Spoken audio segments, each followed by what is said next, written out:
तो जी हाँ भाइयों बहनों, अच्छा भाइयों भौजाइयों, आइए स्वागत करते हैं प्रेम झूल स्टूडियो में आपका, जहाँ पे हारमोनिया पे हैं हमारे रोशन सिंह विश्वास।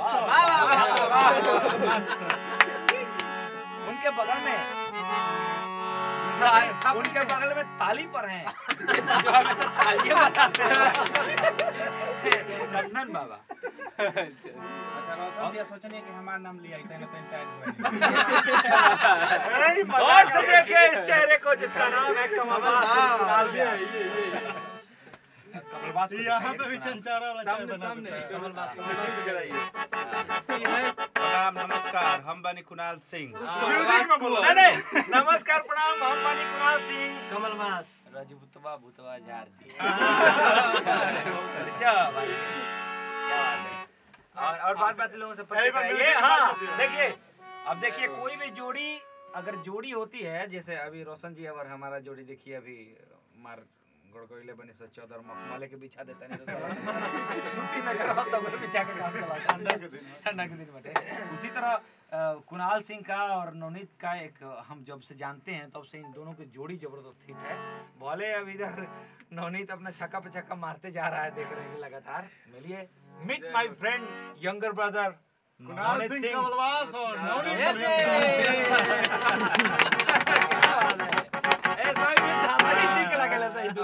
सामने आओ। क्या बात है, तो क्या कहना है?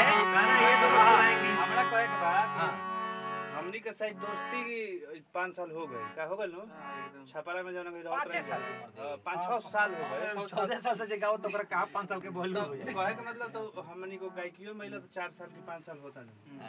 पहल का भेंट रोशन भैया से भइल रहे। रोशन भैया के दूसर का हमरा केहू से भेंट भइल तरौड़ा से। आता इनकर चलते तो अब बीच में रास्ता में क्यों ना मिला रास्ता में मिलल केहू लेके तो चमकता जगमगा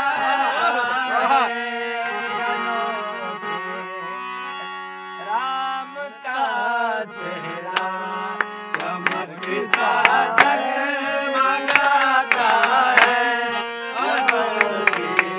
राम का सेहरा चमकता। फोन यहाँ पे है, वीडियो अच्छा बनेगा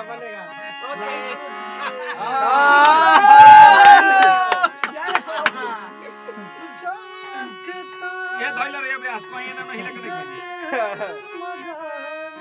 फेसबुक पे से मारा तने शेयर एकदम ए पेज से आवता नहीं, पेज के हमरा लाइक कम बा से तनी पेज से तनी मुरी तो भैया ते लाल से को छोड़ दे। अरे नीचे है और नवनीत भाई के स्टूडियो का था ना उद्घाटन, वहीं पे है, बगल में 2 कदम आगे। हां कहां है? हां 2 मिनट ए नवनीत और पड़ोसी कहां बनता है? आओ जे रात में बम मारता है घड़ी। हां केरे बड़ा खाली रात में बम मारता है।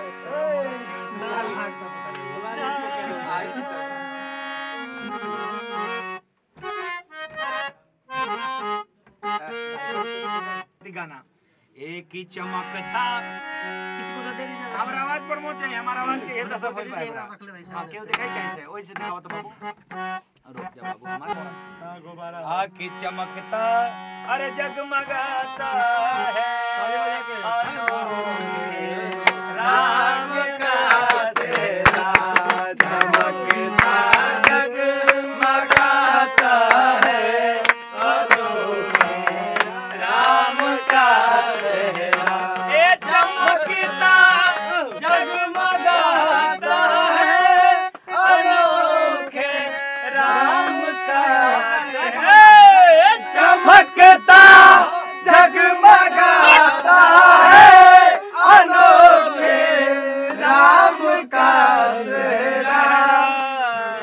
अच्छा चमकता अरे जगमगाता है, अनोखे राम का सेहरा चमकता जगमगाता है, अनोखे राम का सेहरा चमकता जगमगाता है, अनोखे राम का सेहरा चमकता जगमगाता है, अनोखे राम का सेहरा।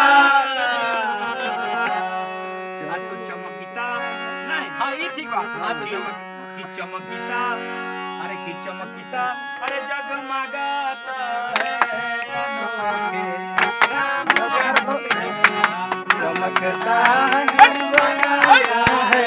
अनोखे राम का चेहरा। तो क्या कहना है कि जिन बाबू ने दिया रुपया उन बाबू को तहे दिल से लहे दिल से शुक्रिया अदा करती। कहाँ कोई पैसा देला कहाँ कोई पैसा देला पैसा दे बेला जे केहू नहीं के खाली ऊपर बार मत कहियो। ई फाउंडेशन बनावल जाता अब देवे के जेकरा होई बुद्धि प्रोड्यूसर केहू रही तब नहीं तो सब प्रोड्यूसर से चूसिया ला लोग गौर से देखिए ये सारे चेहरे जो प्रोड्यूसरों को चूस जाते हैं। मैं भी हूँ इसमें। आई ए पर ध्यान तो लगा है पीछे लोग एकदम फोन में देखत फोन मत देखलो हे ने देखलो हारमोनिया तो हां नेचुरल है। हां फोन देखत रहो चल के छोड़ ना आओ एक नोट चढ़ के फोन